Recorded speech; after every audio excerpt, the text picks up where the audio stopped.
वर्णमाला। आज हम लोग वर्णमाला पढ़ेंगे, ठीक है। वर्णमाला को इंग्लिश में क्या कहा जाता है? अल्फाबेट। सबसे पहले हम लोग देखेंगे कि वर्ण किसे कहते हैं। भाषा की सबसे छोटी इकाई ध्वनि या वर्ण है।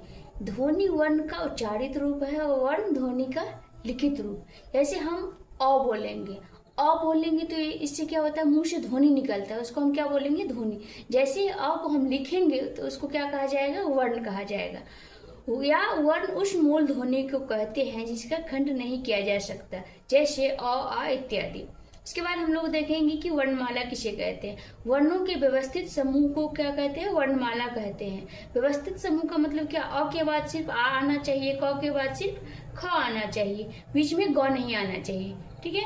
अब हम लोग देखेंगे कि वर्णों की संख्या कितनी होती है। उच्चारण के आधार पर वर्ण का संख्या 45 होता है, 10 स्वर्ण और 35 व्यंजन।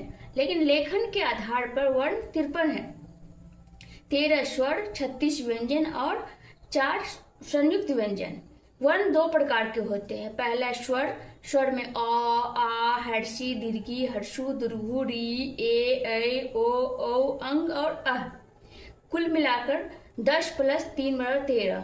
10 में ये क्या है? री जो है इसको हम लोग स्वर में रखते हैं लेकिन व्यंजन के साथ पढ़ते हैं।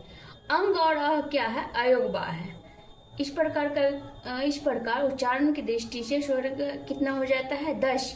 और ये री और अंग और अह मिला के, क्योंकि उसके साथ हम लिखते हैं स्वर के साथ, इसीलिए ये 3 को भी हम लोग लेखन के आधार पे एक साथ लिखते हैं तो वो 3 मिला के 13 हो जाता है।